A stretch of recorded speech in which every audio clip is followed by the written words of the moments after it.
Morning everyone. আরও একটা ছোট্ট আপডেট নিয়ে আজকে চলে এসেছি। হয়তো আজকে চ্যানেলে কোনো ভিডিও যেত না, বাট যেহেতু তোমরা সকলে মায়ের আপডেটটা পেতে চাও, তোমরা জানতে চাও মা কেমন আছে, সেই কারণেই ভিডিওটা নিয়ে আসা। খুব ছোট্ট একটা ভিডিওটা এখন করতে পারছি হয়তো কিছুটা শান্তি পেয়ে, কারণ একটা বড় ঝড় বয়ে গেল যেন একটু আগেও পর্যন্ত। সকালবেলা আজকে মায়ের ডায়ালিসিস ছিল, বুধবার আজকে মায়ের ডায়ালিসিস ছিল। মায়ের কালকে শুধু নয়, বিগত বেশ কিছুদিন ধরেই খুব শরীরটা খারাপ যাচ্ছে, যে কারণে তোমাদের বলেইছিলাম যে মায়ের ভিডিও ইরেগুলার হচ্ছে। শরীরটা খুবই খারাপ যাচ্ছিল, জ্বর আসছিল, মাঝে মাঝে উইক লাগছিল, বমি হচ্ছিল, মানে কোনোভাবে খুব হিউজ প্রবলেম তাও নয়, আবার যে প্রবলেমগুলো হচ্ছে সেগুলোকে অ্যাভয়েডও করা যায় না। শরীরটা ভালো থাকতে পারছে না, পুরোপুরি সুস্থ চনমনে থাকার ব্যাপারটা পারছিলই না থাকতে লাস্ট কতগুলো দিন ধরে। শুধু জ্বর আসছে, কিছুক্ষণ ছাড়াই জ্বর আসছে, তারপরে গা হাত পা ব্যথা তো লেগেই রয়েছে। লাস্ট কালকে পর্যন্ত মা যেটা বলছিল, মায়ের প্রত্যেকটা জয়েন্টে ব্যথা হচ্ছে, প্লাস হাত পা খুলতে পারছে না, ভাঁজ করতে পারছে না, খুললে ভাঁজ করতে পারছে না, ভাঁজ করলে খুলতে পারছে না, জয়েন্টে এত পেইন।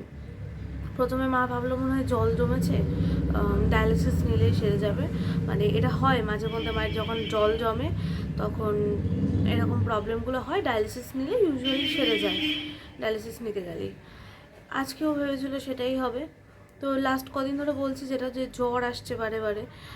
জ্বরটা এলে মা খুব উইক হয়ে পড়ে, ঘুমাতেও পারে না ঠিক করে, আর মা না ঘুমালে মায়ের কোনো কিছুই সারে না। আমি এখন অসুখ ধরা পড়েছে বলে শুধু নয়, আমি ছোটো থেকেই দেখছি যখন মাকে, তখন থেকেই আর কি মায়ের মানে ঘুমটা হচ্ছে একমাত্র মেডিসিন বলতে পারো মায়ের জন্য। মা না ঘুমালে কোনো কিছু চট করে মায়ের সারে না। এটা বরাবরই, এখন অসুখ ধরা পড়ার পরে তো এটা এখন আরও বেশি। উইক লাগলে একটু ঘুমিয়ে নিল, তাহলে ঘুমিয়ে নিলে মা একটু ফ্রেশ ফিল করে। এইটার প্রবলেমটা হচ্ছে এই যে জ্বর আসছে, গা হাত পা ব্যথা, মা ঘুমাতেও পারছিল না ঠিক করে। এই প্রবলেমটা চলতে চলতে মা যেটা বলছিল, আমরা বলছি যে ডাক্তারের সাথে কথা বলি, ডাক্তারের সাথে কথা বলছিও। এবার ডাক্তারও তো সামনে থেকে না দেখলে বুঝছে না, তো বললো, মানে মাও বললো যে ডায়ালিসিসটা তো এই কালকেই, তাহলে আজকের দিনটা ওয়েট করে যাই, কালকে গিয়ে একবারে ডাক্তার দেখিয়ে কথা বলে নেবো। সেই অনুযায়ী গেল, আজকেও ডায়ালিসিস নিতে গেল। গিয়ে মানে যাওয়ার কিছুক্ষণ যখন উঠছে বেডে, নার্সরা জিজ্ঞাসা করলো যে দেখে এরকম লাগছে কেন, কিছু হয়েছে? তখন মা বলছে যে হ্যাঁ আমার একটু জ্বর এসছে। সাথে সাথে থার্মোমিটার নিয়ে আসা হলো, নিয়ে এসে টেম্পারেচার দেখলো যে সত্যিই জ্বর আছে। তখন ডক্টর বললেন যে ঠিক আছে, ডায়ালিসিসটা স্টার্ট করি, তারপরে প্রয়োজন অনুযায়ী সাপোর্টগুলো দেওয়া যাবে। ডায়ালিসিস স্টার্ট হয়, কিছুক্ষণের মধ্যে কাঁপুনি দিয়ে জ্বর চলে আসে মায়ের, থরথর করে কাঁপছে, কথা বলতে পারছে না কোনো। সঙ্গে সঙ্গে ডক্টর চলে আসেন, ডক্টর এসে একটা ইঞ্জেকশন স্টার্ট করে দেন, আর কিছু ওষুধও লিখে দেন, মনে হয় 15 দিনের জন্য সম্ভবত দিয়েছেন ওষুধটা। মানে ডাক্তার বলছে যে ইনফেকশন হয়ে গেছে, মায়ের যে বুকে যে প্যামকারটা রয়েছে, চ্যানেলটা রয়েছে, সেখানে ইনফেকশন হয়ে গেছে। এই প্রবলেমটা অনেক ডায়ালিসিস পেশেন্টই ফেস করে, ইনফেকশন হয়ে গেলে প্রচণ্ড কষ্ট হয়। আগেরবারও ইনফেকশন হয়ে গেছিলো বলে মায়ের নিউমোনিয়া হলো আগের বছরই, ঠিক সেটাও কিন্তু এরকম নভেম্বর না, সেটা ডিসেম্বরের দিকে ছিল। ডিসেম্বরে 18 তারিখ হসপিটালাইজড হতে হয়েছিল মাকে। তো এইরকম প্রবলেমগুলো অনেক ডায়ালিসিস পেশেন্টরাই ফেস করে। এবার আমরা বুঝে উঠতে কেউই পারিনি। এবার মা যখন ফোন করছে হসপিটাল থেকে, যে আমার এরকম কাঁপুনি দিয়ে জ্বর আসছে, বাপিকে ফোন করেছে, আমি কথা টথা বলতে পারছি না, আমার ডাক্তার অমুক ইঞ্জেকশন দেবে বলেছে, দিক দেখি কী হয়। এবার যখন মা কথা বলছে বাপির সাথে ফোনে, জাস্ট কথা বলতে পারছে না, কথা মায়ের আটকে যাচ্ছে, শ্বাস আটকে যাচ্ছে। আমরা শুধু মায়ের ওই ভয়েসটুকু শুনছি, বাপি স্পিকারে দিয়ে কথা বলছে, আর সঙ্গে সঙ্গে ভয়ে, কারণ বাপির একটা কাজ ছিল, অফিসের একটা কাজ, যেটা মিটিয়ে বাপি যেত মাকে আনতে। তো বাপি সেসব কিছু সব ফেলে বাপি বললো যে আমি আগে মায়ের কাছে যাই। বাপি সঙ্গে সঙ্গে কিচ্ছু খাওয়া দাওয়া না করে সঙ্গে সঙ্গে বেরিয়ে গেছে। এবার বাপি বেরোনোর খানিকক্ষণ বাদে এই পুরো প্রসেসটা হচ্ছে, মানে যখন মায়ের এরকম প্রবলেম ধরা পড়ে, মা তো আর সাথে সাথে ফোনটা করতে পারেনি, তখন ডক্টর ইঞ্জেকশন স্টার্ট করে। তো সব কিছু মিলে মোটামুটি ঘন্টাখানেকের মধ্যে পেরিয়ে যায়।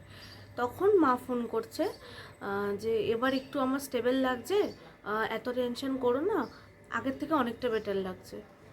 তখন গলাটা মায়ের একটু চেঞ্জ লাগে, যে তখন একটু মনে শান্তি পেলাম যে না, অন্তত ওরকম অবস্থাটাই নেই। আসলে কি জানেন তো, আমাদের একটা ট্রমা হয়ে গেছে আগের বছর যখন মায়ের নিউমোনিয়াটা হয়, সেই সময় থেকেই ভয়টা লেগে গেছে যে আবার হসপিটাল থেকে এরমভাবে একটা ফোন, মায়ের গলা কাঁপা কাঁপা।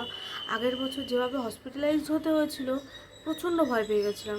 ডক্টর যেটা সাজেস্ট করলেন সেটা হচ্ছে প্যামকাতে যেহেতু ইনফেকশন হয়ে গেছে, এখন 15 দিন মায়ের এই ওষুধ চলবে, কিছু ডায়ালিসিসের সাথে ইনজেকশন চলবে ইনফেকশনটার জন্য।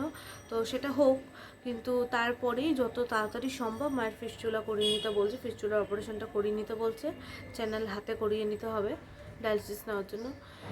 তো আবার একটা অপারেশন, আবার একটা ওটি, একটার পর একটা আমাদের লেগেই আছে। তো অ্যাটলিস্ট এটাই যে একটা আমি যে ভিডিও ছাড়বো আমি ভাবিনি, কারণ একটা খুব খুব খুব ঝড় টাইপের গেছে। হয়তো একটা স্বল্প সময়ের জন্য, শর্ট টাইম ছিল, কিন্তু জিনিসটা প্রচণ্ড প্রচণ্ড একটা মানে ঝড় টাইপের গেছে। কারণ হসপিটাল আর বাড়ি আমাদের এতটাই হচ্ছে যে হসপিটাল থেকে ফোন এলেই ভয় লাগে যে কী হলো, ঠিক আছে তো, আবার হসপিটালে ভর্তি হতে হবে না তো। কারণ প্রচণ্ড কষ্ট পায়। হয়তো আমরা চোখের সামনে দেখছি, আমরা হয়তো সবটা ফেস করছি, বাট যার কষ্ট হচ্ছে, মায়ের কষ্ট হচ্ছে, সেটা কিন্তু মা ছাড়া কেউ ফিল করতে পারছে না। ওটারই ভয় যে এতটা কষ্ট পাচ্ছে। একে তো ডায়ালিসিস নেওয়াটা প্রচণ্ড কষ্টের, যারা নেয় তারা জানে। আর তার উপরে এই যে পারিপার্শ্বিক জিনিসগুলো লেগে থাকে ডায়ালিসিস পেশেন্টদের, সেগুলো আরও কষ্ট দেয়। ডায়ালিসিসের থেকেও ওরা এই পারিপার্শ্বিক জিনিসগুলোর জন্য আরও বেশি কষ্ট পায়। দেখা যাক এবার মা ফিরুক, মার মানে পরিস্থিতিটা কি একটু বুঝি, ওষুধগুলো কন্টিনিউ খাক, যেগুলো চলবে ডায়ালিসিসের সাথে সেগুলো চলুক। আমাকে ইঞ্জেকশনের নামটা আমার বলেছিল, আমি ভুলে গেছি। আর ইঞ্জেকশনটা প্রায় ডায়ালিসিসের শেষে 1/2 ঘন্টা 40 মিনিট ধরে দিতে হয়, তো অনেকটা সময় লাগে দিতে। বাপি তো চলে গেছে, এবার যাক, আমি বাড়িতে এখন একাই রয়েছি, কিচ্ছু করা হয়নি আজকে, কোনো কিছু না। আমি এখনও স্নানও করিনি, বাসি জামা কাপড়ে রয়েছি। তোমরা কালকে ভিডিও দেখলেই বুঝতে পারবে আমি এখনও সেভাবেই রয়েছি। কারণ সকালবেলায় তো মা ডায়ালিসিসে গেছে, ভোরবেলা গেছে, এবার একটুখানি বেলার দিকে এরকম 8টা 9টার দিকে এরকম ফোনটা আসে, তারপর থেকে তো চলছেই এটা সাংঘাতিকভাবে। তখন আমি ভাবলাম যে ঠিক আছে, তাহলে অন্তত একটু যখন ভালো আছে, একটু যখন শান্তি পেয়েছি, একটা ভিডিও করি। তোমরা সকলে মায়ের আপডেট যখন চাও, কারণ মায়ের চ্যানেলে ভিডিও ঠিকঠাক না এলে তোমরা আমার চ্যানেল থেকে এসে দেখো মা ঠিক আছে কিনা। তো সেই কারণে ভিডিওটা করা। কোনো কিচ্ছু করা হয়নি আজকে আমার, কোনো কিচ্ছু না, সমস্ত কিছু কাজ পড়ে রয়েছে, স্নান করা থেকে শুরু করে বাসি ঘর সব পড়ে রয়েছে। বোন তো স্কুলে রয়েছে, ও এখনও ফেরেনি, ও তো 12:30টায় ফিরবে। তো এবার তো যাব, সমস্ত কিছু করব, যেটুকু যা বাকি রয়েছে। বাপিও না খেয়ে বেরিয়ে গেছে, আর কি করব, কি সেই বা কী করবে। মানে সত্যি বলতে যে ঝড়টা গেল, একটু মাকে চোখে না দেখলে বাপি ততক্ষণ অবধি শান্তি পাবে না, এটা বরাবরই বাপির আমি ছোটো থেকেই দেখছি। তাহলে আজকের ভিডিওটা এই পর্যন্তই ছিল। ভিডিওটা ভালো লাগলে লাইক কমেন্ট শেয়ার করে পাশে থেকো, আর চ্যানেলটা নতুন ভিজিট করে থাকলে সাবস্ক্রাইব করে পাশে থেকো। তোমাদের একটা সাবস্ক্রিপশন আমার জন্য ভীষণ দামি, আর তোমাদের কমেন্টসগুলো আমার কাছে ইন্সপিরেশন, সেটা তোমরা সকলেই জানো। দেখা হচ্ছে পরবর্তী ভিডিওতে, ততক্ষণের জন্য সবাইকে টাটা।